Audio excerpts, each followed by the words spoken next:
ETV YouTube ఛానల్స్లో మీ వ్యాపార ప్రకటనల కోసం ఈ నంబర్కి కాల్ చేయండి.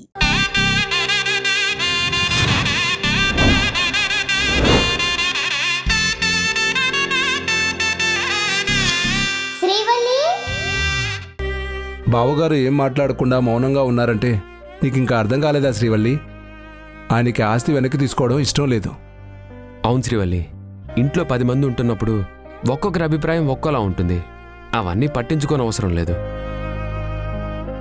అవునమ్మా, నువ్వు ఇంత చెప్పినా నాన్న ఇంకా ఆలోచిస్తున్నారంటే నీ మీద ఆయనకి ఎంత నమ్మకం ఉందో కొంచెం ఆలోచించు.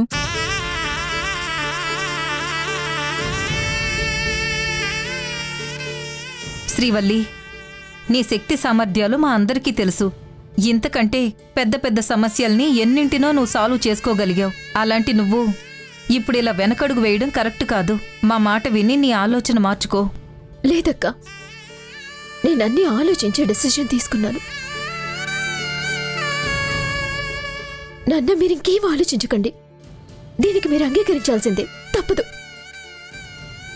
సరేనమ్మా, నీ నిర్ణయం ప్రకారం అలాగే చేస్తాను. నేను నీకు అప్పగించిన బాధ్యత నువ్వు సక్రమంగానే నిర్వర్తించావు. కానీ నీ మాట కాదనలేక ఈ ఆస్తిని వెనక్కి తీసుకుంటున్నాను.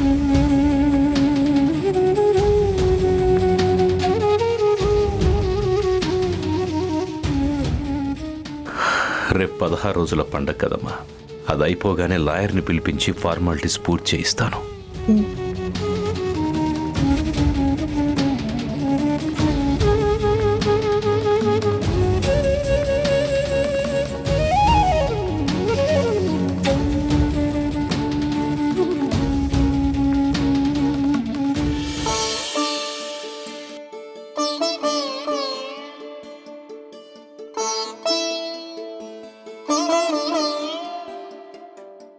అమ్మా, నాకు అప్పగించిన బాధ్యతని రేపు తిరిగి నాన్నగారికి అప్పగించేస్తున్నాను. అధికారం చేతిలో ఉంటే నాకు తెలియకుండానే అహంకారంగా మాట్లాడేస్తున్నానేమో. నేను ఎవరిని బాధ పెట్టకూడదని అనుకున్నాను. కానీ నా నిర్ణయాల వల్ల, మాటల వల్ల ఇంట్లో వాళ్ళు బాధపడ్డారు. అందరికంటే ముఖ్యంగా నాకు దైవం కంటే ఎక్కువైనా నువ్వు బాధపడ్డావు. ఇక మీదటలా జరగదమ్మా.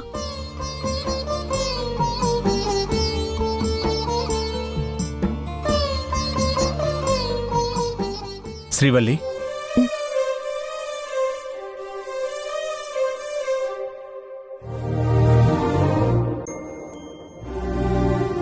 ఎలా ఉంది అత్తయ్య గారికి? బాగానే ఉంది త్రిదేవ్. అక్క అలా మాట్లాడినందుకు ఏం బాధపడకు. ఏదో ఒక్కొక్కసారి తను కోపంలో ఏం మాట్లాడుతుందో తనకే తెలీదు. నీకు బాధ్యతలు ఎక్కువై స్ట్రెస్ ఫీల్ అవుతూ ఫ్రస్ట్రేషన్లోకి వెళ్ళిపోతున్నావని నేను గ్రహించలేదు. నేనలా ఫ్రస్ట్రేట్ అవుతూ మాట్లాడుతున్నానని వదిన చెప్పే వరకు నాకు కూడా తెలియలేదు త్రిదేవ్. వదినని బాధ పెట్టానని నాకు గిల్టీగా కూడా ఉంది. అందుకే ఆస్తిని, బాధ్యతని నాన్నకు అప్పగించేస్తున్నాను. నువ్వేం చేసినా అది మంచికే చేస్తావని నాకు తెలుసు. నువ్వు సరైన నిర్ణయమే తీసుకున్నావు శ్రీవల్లి. ఇక దాని గురించి ఆలోచించకు, సరేనా? సరే, లేట్ అవుతుంది, వచ్చి పడుకో.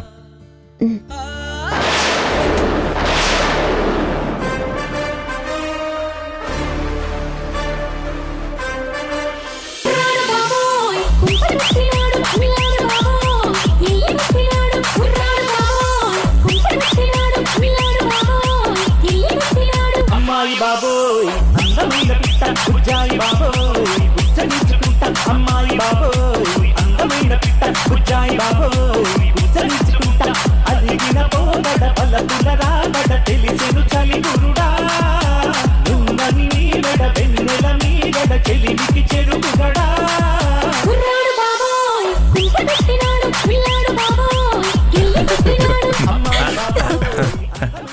అక్క, బావా, ఏంటిది? ఈ డాన్స్లేంటి? ఈ ఎంజాయ్మెంట్ ఏంటి? ఇది మనం ఊహించని సక్సెస్ రా. ఆనందం తట్టుకోలేక ఆటోమేటిక్ గా బాడీ మెలికలు తిరిగిపోతూ మూమెంట్స్ వచ్చేస్తుంది. కాళ్ళు గాల్లో తేలిపోతూ ఊగిపోతున్నాయి.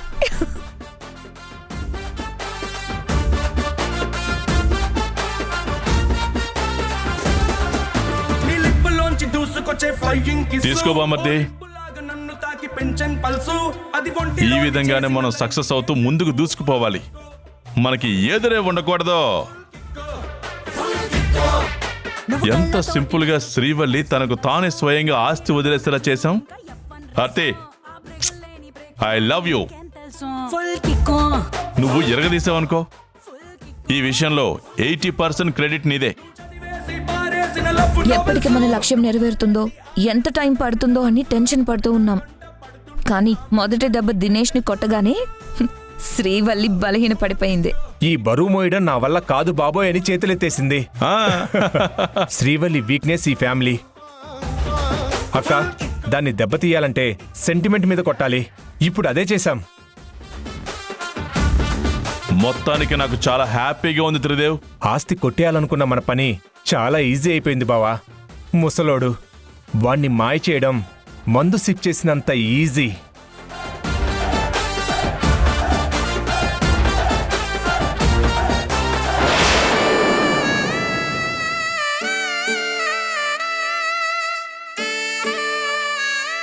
లేచావా? నీకోసమే చూస్తున్నాను. Good morning Sita. ఏమండి, నిన్న గొడవ ఆర్తి. Sita, cool cool. ఆర్తి ఇంట్లోనే ఉంది. అందరూ హ్యాపీగానే ఉన్నారు. డాక్టర్ వచ్చి నిన్ను చెక్ చేశారు. అంతా బాగానే ఉందని చెప్పారు. నువ్వేం కంగారు పడకు. నా గురించి నాకేం కంగారు లేదండి. ఆర్తి ఆవేశం చల్లారిందా?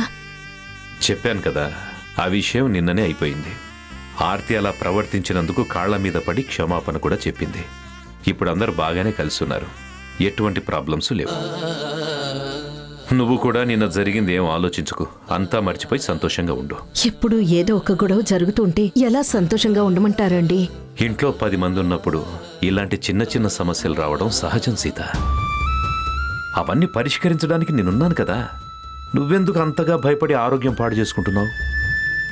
చూడు, ఈరోజు మన అమ్మాయికి 16 రోజుల పండగ కార్యక్రమం. దాని గురించి మాత్రమే ఆలోచించు. అయ్యో, అవును కదా, నన్ను ఇంకొంచెం ముందు లేపాల్సిందండి. నేను చేయాల్సిన పనులు చాలా ఉన్నాయి. అవన్నీ ఇంట్లో వాళ్ళు చూసుకుంటారుగా. నువ్వు లేచి రెడీ అవ్వు చాలు. అలాగే.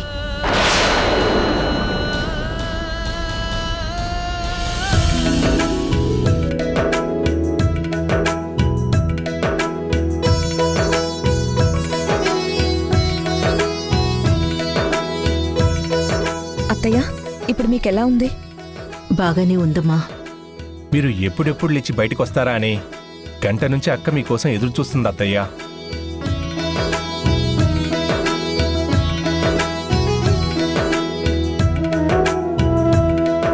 అవునత్తయ్య.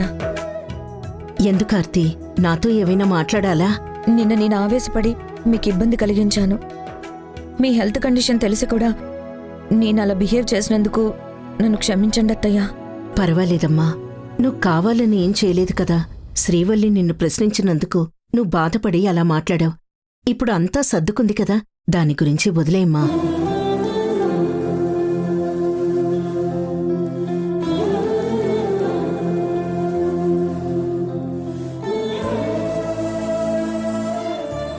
శ్రీవల్లి, నువ్వింకా రెడీ కాలేదేంటమ్మా? ఈరోజు పండగే నీది కదా. రెడీ అవడం ఎంతసేపమ్మా? అవుతానులే. నేను అక్క బావ ఆల్రెడీ రెడీ అయిపోయాం.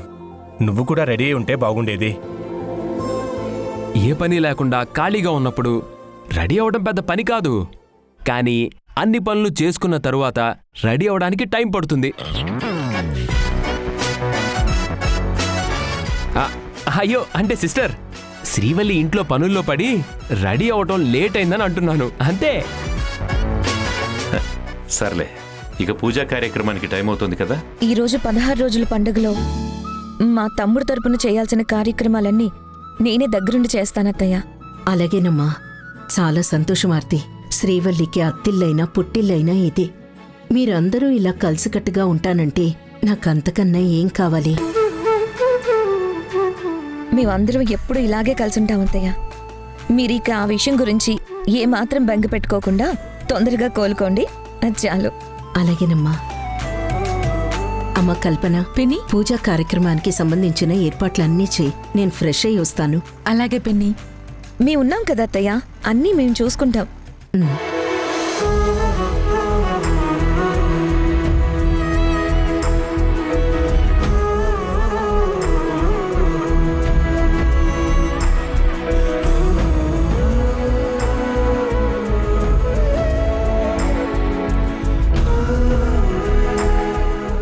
ఏంటండి మా అన్నయ్య వాళ్ళని అలా చూస్తున్నారు? భావని సిస్టర్ని చూస్తుంటే నీకేమనిపిస్తుంది? వదిన్న శారీలో చాలా అందంగా ఉంది. అంటే వేరే డ్రెస్లో దరిద్రంగా ఉంటుందా? నన్ను కోపంగా చూడటం కాదు, వాళ్ళని క్లియర్గా అబ్జర్వ్ చేసి చూడు. వాళ్ళని చూస్తుంటే నాకెందుకో అనుమానంగా ఉంది. ఇది మీరెప్పుడు పాడే పాటే కదా, ఎందుకండి మీరింత వంకరగా ఆలోచిస్తారు? మీ బుద్ధి ఇంకా ఎప్పటికీ మారదా? ఈ ప్రపంచంలో పెద్ద పెద్ద ఆవిష్కరణలన్నీ చాలా ఆలస్యంగా వెలుగు చూసే కల్పన. అలాగే మీ అన్న వదిలిన అసలు రూపం ఆలస్యంగానైనా నేనే వెలుగులోకి తీసుకొస్తా. అప్పుడు తెలుస్తుంది నీకు నా గొప్పతనం. బావా, నేనున్నాను.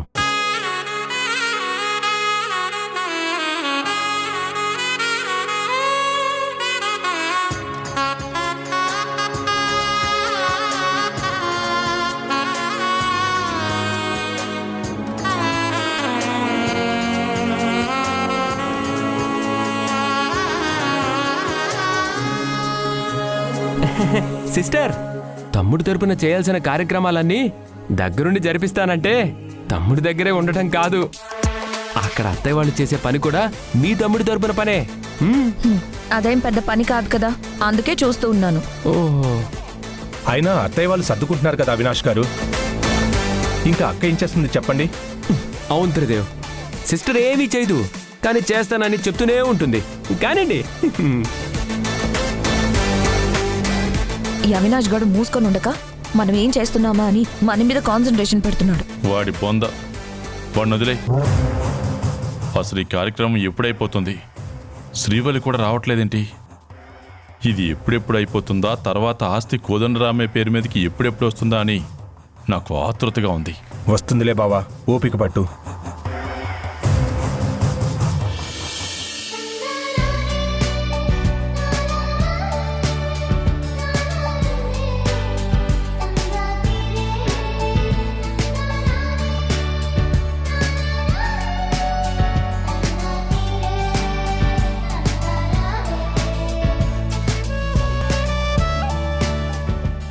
రెడీ అవ్వటం పూర్తయిపోయిందిగా.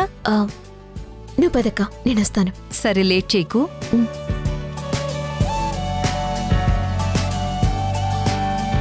ఎవరిది కొత్త నంబర్? హలో. హలో, ఎవరండి? నిన్న ఈ నెంబర్ నుంచి నాకు మిస్డ్ కాల్ వచ్చింది. నా పేరు ప్రవీణ్ అమ్మా. నిన్న మీరు నన్ను కలవడానికి మా ఇంటికి వచ్చారంట కదా, మీ నెంబర్ కూడా రాసి మా అమ్మకి ఇచ్చి వెళ్ళారంట. అవును సార్.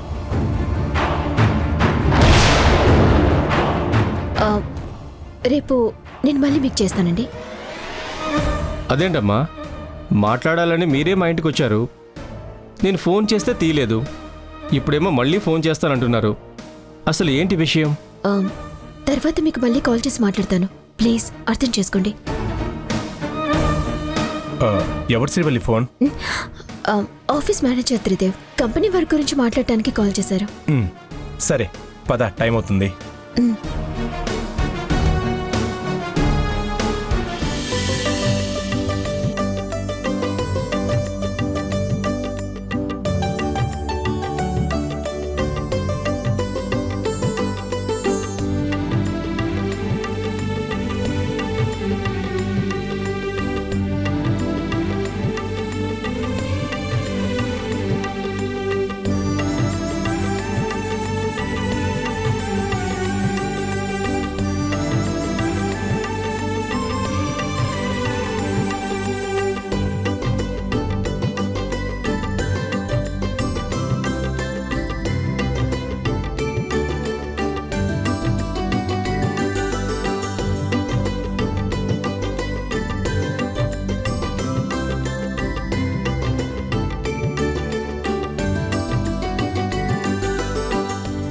మంగళ, నిన్న తెచ్చిన గోల్డ్ చైన్ ఎక్కడుందమ్మా?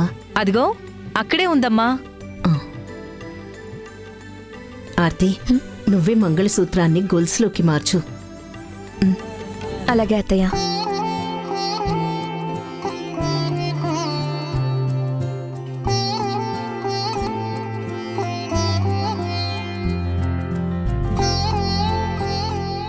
ఒకవేళ నీకు మార్చడం రాకపోతే అత్తయ్య వాళ్ళని అడుగు సిస్టర్. తెలియకపోతే మొహమాట పడకూడదు. నాకన్నీ తెలుసు. కల్పన, పిన్ని, నువ్వు ఒక నల్లపూస గుచ్చు. అలాగే పిన్ని.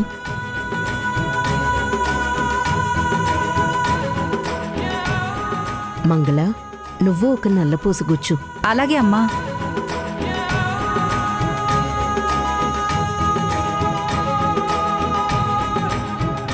ఇదిగోమ్మా.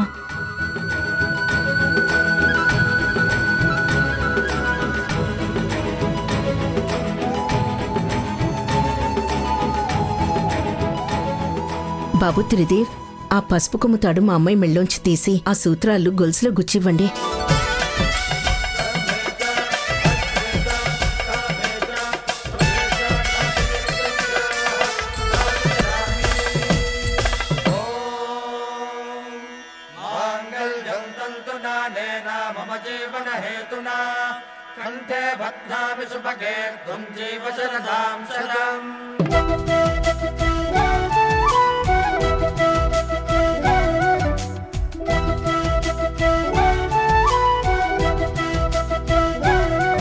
మా కళ్యాణ సీతని కన్నులార చూడరండి,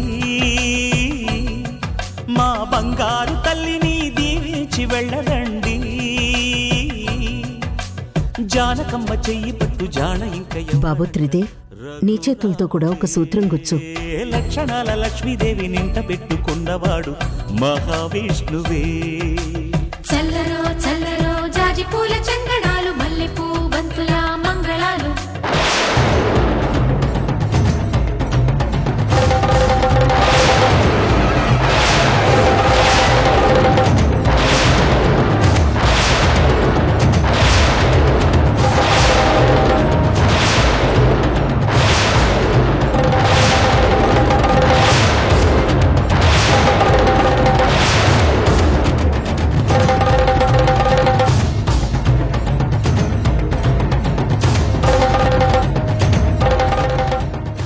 మంగళసూత్రం జారిపోవడం ఏంటి?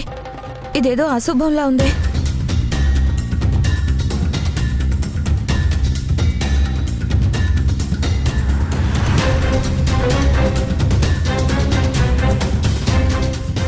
శుభకార్యంలో జరిగింది అశుభంలా భావించకండి.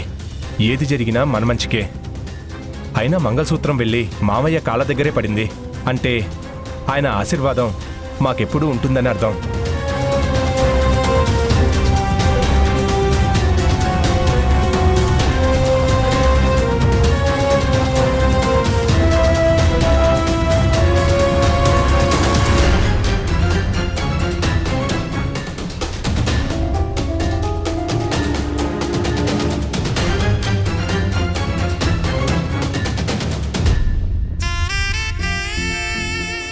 త్రిదేవ్, అత్తయ్య, అమ్మాయి మెళ్ళో వేయి.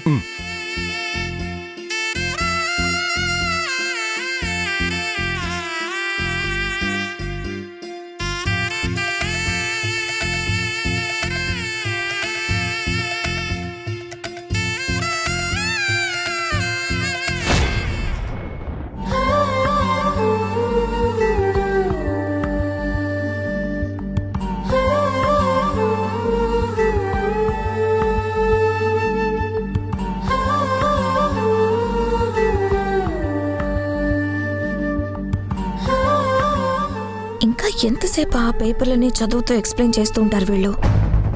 త్వరగా సంతకాలు పెట్టించేస్తే అయిపోతుంది కదా. నీకు మా నాన్న గురించి తెలుసు కదా, ప్రతిదీ భూతద్దంలో పెట్టి చూస్తాడు. అందుకే వాళ్ళన్నీ క్లియర్గా వివరిస్తున్నట్టున్నారు. డౌట్స్ అన్నీ క్లియర్ అయ్యాకే ఆయన సైన్ చేస్తారు. ఈ పెళ్ళం ఆస్తి మొత్తం వెనక్కి తిరిగి ఇచ్చేస్తున్నా దాని మొహంలో కొంచెం కూడా బాధ ఉన్నట్టు కనబడట్లేదురా. తనకి నువ్వు పెట్టిన బాధ తప్ప ఆస్తి మీద ఆశ గాని అధికారం పోతుందన్న బెంగగాని లేదార్తి. అవునక్క, శ్రీవల్లి ఫ్యామిలీ మెంబర్స్ అందరూ కలిసి ఈ కొంపలో ఉండాలనే కోరిక తప్ప ఇంకేం ఉండవు. అది మనం జరగనివ్వంగా. ఆస్తి కాజేశాక అందరినీ రోడ్డు పాలు చేసేస్తాంగా. సార్, మీరు చెప్పినట్టు అంతా ప్రిపేర్ చేశాం. ఒకసారి మీరు కూడా చెక్ చేసి సంతకం పెడితే సరిపోతుంది.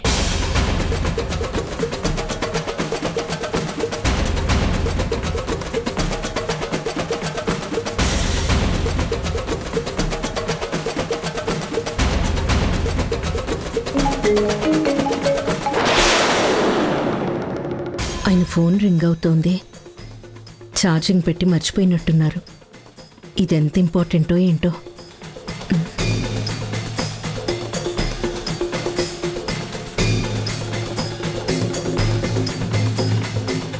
ఓకే, అంతా క్లియర్గానే ఉంది లాయర్ గారు. అమ్మా శ్రీవల్లి, సైన్ పెట్టమ్మా. నేను పెన్నుతో మార్క్ చేసిన చోట సైన్ చేయండి మేడం. అలాగే.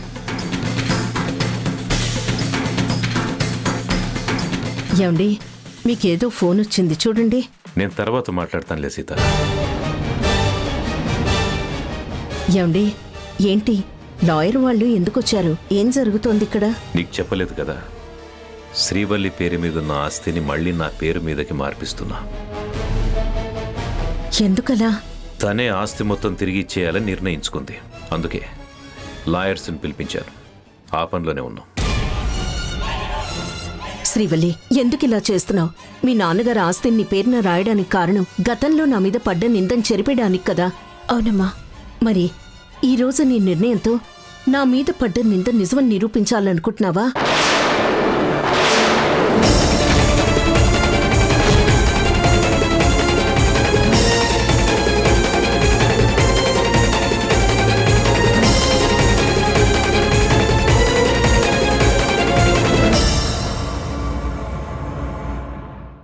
నేనొక రిపోర్టర్ని మేడం.